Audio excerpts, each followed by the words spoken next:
नमस्ते दोस्तों, मैं डॉक्टर NS लीलारे आपके बीच चर्चा करना चाहूँगा मांग में परिवर्तन के बारे में। तो आप जैसे कि जानते हैं कि लॉ ऑफ डिमांड्स में आपने देखा कि कैसे कीमत और मांग में विपरीत संबंध है। यहाँ हम चर्चा करेंगे कि मांग में कीमतों के अलावा और किन चीजों का प्रभाव पड़ता है। मतलब मांग में जो परिवर्तन होगा वो या तो कीमतों में परिवर्तन के कारण होगा या अन्य घटकों में परिवर्तन के कारण होगा। तो इससे ही रिलेटेड दो कॉन्सेप्ट हमारे पास आते हैं। एक तो है वेरिएशन इन डिमांड्स और दूसरा है चेंज इन डिमांड्स। तो नंबर 1 की बात करेंगे हम, वेरिएशन इन डिमांड मतलब मांगी गई मात्रा में परिवर्तन, मांग की गई मात्रा में परिवर्तन, जिसको हम वेरिएशन इन डिमांड्स कहेंगे। तो वेरिएशन इन डिमांड्स कब होगा? तो जैसे कि पता है कि मांग में परिवर्तन किन बातों के कारण आ सकता है? 2 बातों के कारण आ सकता है। नंबर 1, वो तब जब कीमतों में परिवर्तन हो जाए और अन्य बातें स्थिर रहे। नंबर 2, जब कीमत स्थिर रहे और अन्य बातों में परिवर्तन हो जाए। इन 2 कारणों से मांग में चेंज आ सकता है या मांग में बदलाव आ सकता है। और इसी के आधार पे हम जो 2 कॉन्सेप्ट बताने वाले हैं वो 2 कॉन्सेप्ट है। एक तो है मांग में वेरिएशन या वेरिएशन इन डिमांड, जिसको हम कह सकते हैं मांग के मांगी गई मात्रा में परिवर्तन। और मांग की मांगी गई मात्रा में परिवर्तन कीमतों में परिवर्तन के कारण होता है, प्राइस में चेंज होने के कारण होता है। यहाँ हम अन्य घटकों को स्थिर मान लेते हैं और अन्य घटकों को स्थिर मानेंगे तो यहाँ पर यदि कीमतें बढ़ेगी तो देन डिमांड्स कम होगी। इसे ही हम मांग में संकुचन कहेंगे, कॉन्ट्रैक्शन इन डिमांड्स कहेंगे। इसके विपरीत यदि कीमतें कम हो जाए तो इसको हम कीमतें कम हो जाने के कारण मांग बढ़ जाए तो इसे हम कहेंगे एक्सपांशन इन डिमांड, मांग में विस्तार। दूसरा प्रकार है चेंज इन डिमांड। तो चेंज इन डिमांड्स कब होगा?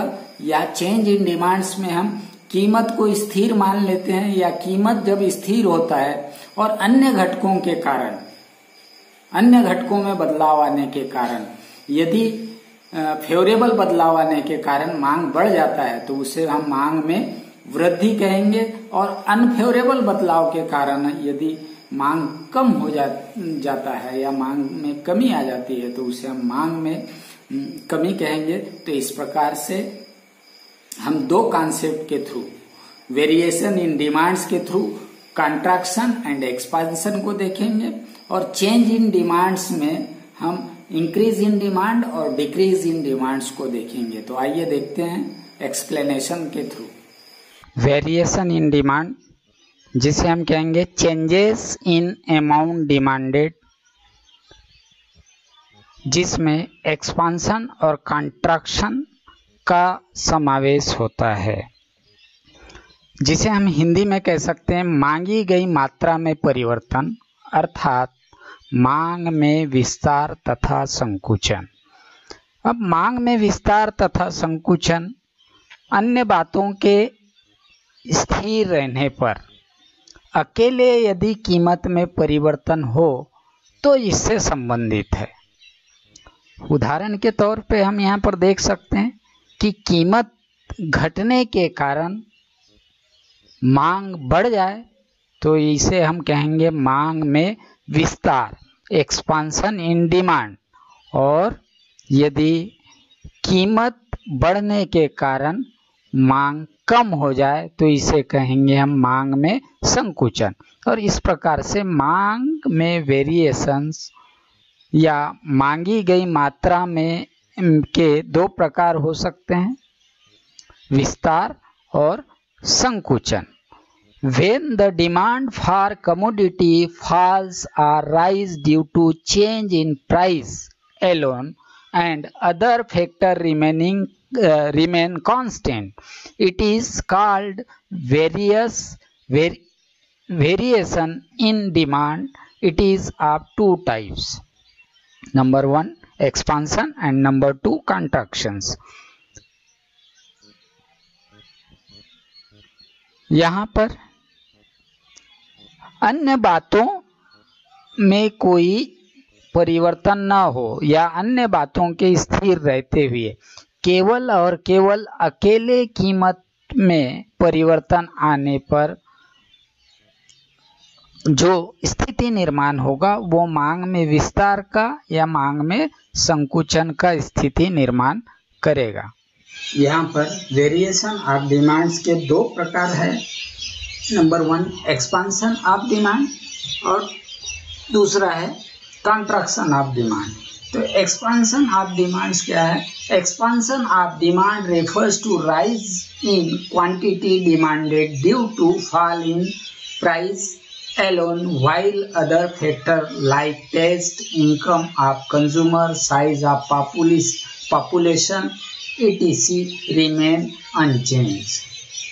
मतलब हम मांग में विस्तार या एक्सपांशन इन डिमांड्स कब किसे कहेंगे? यदि अन्य बातें स्थिर रहे। अब अन्य बातें स्थिर में क्या क्या आ गया फैक्टर्स? जैसे कि कंज्यूमर का टेस्ट, उसका इनकम आय, जनसंख्या का आकार इत्यादि बातों के स्थिर रहने पर, अकेले कीमत में कमी आने पर यदि मांग बढ़ जाती है या मांग में वृद्धि हो जाता है तो इसे ही हम कहेंगे मांग में विस्तार या एक्सपांशन इन डिमांड्स। और एक्सपांशन इन डिमांड्स कीमत में कमी से रिलेटेड है। कीमत कम होने पर मांग बढ़ जाती है, इसे ही हम मांग में विस्तार कहते हैं। और मांग में विस्तार होने के स्थिति में डाउनवर्ड डायरेक्शंस में, यानी उसी मांग रेखा पर डाउनवर्ड डायरेक्शन में नीचे की ओर जो बिंदु है वो मूव होगा, जिसे हम आकृति से समझेंगे। एक्सपांशन ऑफ डिमांड्स को, मांग में विस्तार को हम ग्राफ के द्वारा या आकृति के द्वारा भी समझ सकते हैं। यहाँ पर y एक्स पर कीमत है और x एक्स पर मांग है। जब कीमत OP है तो देन मांग OQ है। अब कीमत घटकर OP से घटकर OP1 हो जाता है तो देन मांग बढ़कर OQ से बढ़कर OQ1 हो जाता है। मतलब कीमत में P से P1 कमी आने पर मांग में Q से Q1 वृद्धि हुई है। तो यहाँ पर ये जो स्मॉल a एंड b, ये जो डिमांड्स में फ्लक्चुएशंस आया है या डिमांड में परिवर्तन आया है, जो डाउनवर्ड की ओर दिखा रहा है, नीचे की ओर दिखा रहा है, इसे ही हम कहेंगे मांग में विस्तार या एक्सपांशन ऑफ डिमांड। वो किसके कारण हुआ है? कीमत में कमी होने पर मांग बढ़ गया है और इसे ही हम मांग में विस्तार कहेंगे या एक्सपांशन ऑफ डिमांड कहेंगे, जो हम इस ग्राफ के थ्रू देख सकते हैं या ग्राफ के थ्रू समझ सकते हैं। डिमांड वेरिएशंस का जो दूसरा प्रकार है वो है कंट्रैक्शन ऑफ डिमांड्स, मांग में संकुचन। Contraction of demand refers to fall in demand due to rise in price alone. Other factors like taste, income of consumer, size of population remain unchanged. मतलब अन्य बातों के समान रहने पर केवल अकेले कीमत बढ़ने पर या कीमत में वृद्धि होने पर, यदि मांग में कमी आ जाए या मांग घट जाए, तो ऐसे कंडीशंस को हम कहेंगे कॉन्ट्रैक्शन ऑफ डिमांड्स या मांग में संकुचन। और मांग में संकुचन के स्थिति में जो उसी मांग वक्र पर जो बिंदु है वो अपवर्ड ऊपर की ओर मूव होगा, जिसे हम आने वाले नेक्स्ट इसमें समझने की कोशिश करेंगे डायग्राम्स में। इस कॉन्ट्रैक्शन ऑफ डिमांड्स की स्थिति को हम इस डायग्राम्स के माध्यम से समझ सकते हैं। यहाँ पर y एक्सिस पर हमने प्राइस लिया है और x एक्सिस पर डिमांड्स को लिया है, मांग को लिया है। आप देख सकते हैं जब प्राइस OP से बढ़कर OP2 हुआ है तो देन यहाँ पर जो डिमांड्स है वो घटकर OQ से घटकर OQ2 हुआ है। मतलब यहाँ पर कीमत में P से P2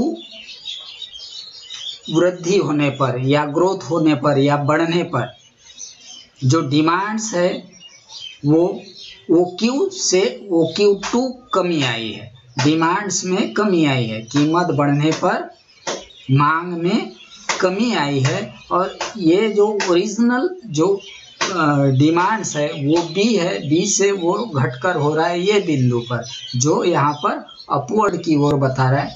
मतलब यहाँ पर साफ जाहिर है कि कीमत बढ़ने पर मांग में जो कमी आएगी या मांग घट जाएगी, इसी पोजीशंस को हम क्या कहेंगे, कॉन्ट्रैक्शन ऑफ डिमांड्स कहेंगे, मांग में संकुचन कहेंगे। और मांग में संकुचन कब होगा? अन्य बातों के स्थिर रहने पर। यदि कीमत बढ़ जाए और कीमत बढ़ने के कारण मांग में कमी आ जाए, यहाँ पर मांग में कमी Q से Q2 आया है, इसी को हम कहेंगे मांग में संकुचन, कॉन्ट्रैक्शन ऑफ डिमांड्स। नेक्स्ट है चेंज इन डिमांड, मांग में परिवर्तन। और मांग में परिवर्तन मांग में वृद्धि या कमी से संबंधित है। Change in demands when demands for commodity increase or decrease due to change in other factors and price remain constant, it is known as change in demand. It is two type, one is increase in demand and second is decrease in demands. यहाँ पर गौर करने वाली बात है कि कीमत स्थिर रहने पर, कीमत स्थिर रहने पर मांग में कमी या मांग में वृद्धि हो, तो इसी स्थिति को हम क्या कहेंगे,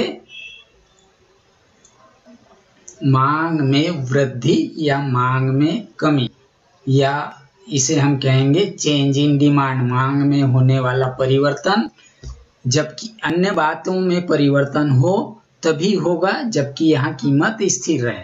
इससे पहले वाले पोजीशन में हमने देखा था कि कीमत में परिवर्तन होने पर जबकि अन्य बातें स्थिर था तो हम उसको संकुचन या विस्तार कहे थे। अभी यहाँ पर हम देखेंगे कि चेंजेस इन डिमांड्स में मांग में परिवर्तन के अंतर्गत कीमत के स्थिर रहते हुए अन्य बातों के बदलने पर या अन्य बातों में परिवर्तन होने पर यदि मांग बढ़ जाए तो उसे मांग में वृद्धि कहेंगे, और अन्य बातों में परिवर्तन होने पर यदि मांग कम हो जाए तो उसे मांग में कमी कहेंगे, जो इस प्रकार है।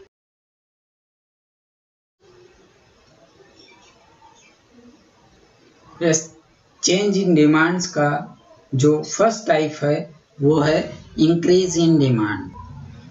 अब मांग में वृद्धि, इंक्रीज इन डिमांड, मांग में वृद्धि। It refers to increase in quantity demanded due to favourable change in other factor like taste, income of consumer, climatic condition etc and price remain constant.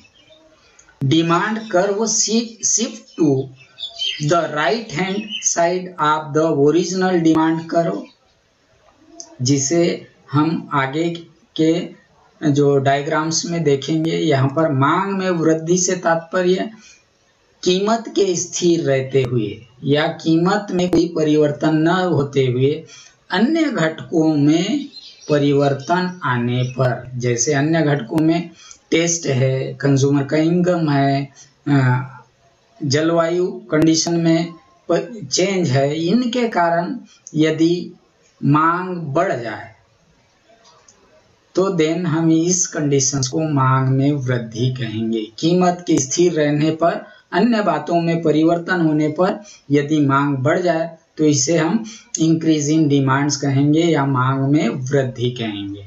मांग में वृद्धि के स्थिति में हम देखेंगे कि जो डिमांड्स कर्व है या मांग रेखा है वो ओरिजिनल मांग रेखा के राइट साइड की ओर होगा।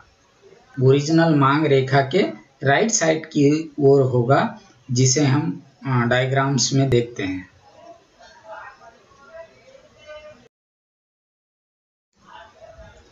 मांग में वृद्धि की स्थिति को या इंक्रीज इन डिमांड की स्थिति को हम डायग्राम्स में देख सकते हैं। यहाँ पर वो y यानी y एक्सिस पर हमने प्राइस को लिया है, कीमत को लिया है, और वो x एक्सिस पर क्वांटिटी डिमांडेड को लिया है या मांग को लिया है।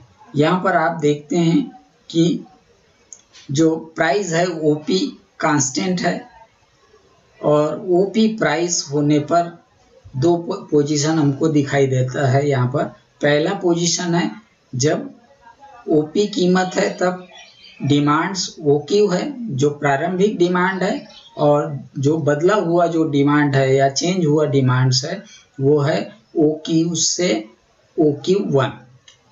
मतलब यहाँ पर आप देख सकते हैं कि कीमत स्थिर रहते हुए अन्य बातों में यदि फेवरेबल चेंज आ जाए तो यहाँ पर डिमांड OQ से बढ़कर OQ1 हुआ है, मतलब OQ इंक्रीज हुआ है। इसी पोजीशंस को हम क्या कहेंगे, मांग में वृद्धि कहेंगे या इंक्रीज इन डिमांड्स का पोजीशन कहेंगे। और यह पोजीशन कब क्रिएट हुआ है, कीमत की स्थिर रहते हुए अन्य बातों में परिवर्तन होने पर या अन्य फैक्टर में परिवर्तन होने पर, जिसमें हम income, taste, habits, population, climatic conditions को सम्मिलित करते हैं। इसके कारण यदि मांग बढ़ जाए तो इसे ही हम मांग में वृद्धि कहेंगे, जो कि अन्य फैक्टर में चेंज होने के कारण होता है। इसका जो दूसरा टाइप्स है वो है डिक्रीज इन डिमांड्स, मांग में कमी। और इसको हम ऐसे डिफाइन कर सकते हैं, it refers to decrease in quantity demanded due to unfavourable change in other factor like taste, income of consumer, climatic conditions etc and price remain constant। It means कीमत के स्थिर रहते हुए अन्य बातों में परिवर्तन होने पर यदि मांग कम हो जाए तो देन हम इसे मांग में कमी कहेंगे या डिक्रीज इन डिमांड्स कहेंगे। यहाँ पर क्या होगा कि प्राइस के स्थिर रहते हुए अन्य बातों में अनफेवरेबल कारणों के कारण या अनफेवरेबल चेंज होने के कारण यदि मांग कम हो जाती है तो इस कंडीशंस को हम कहेंगे मांग में कमी। अन्य बातों के समान रहते हुए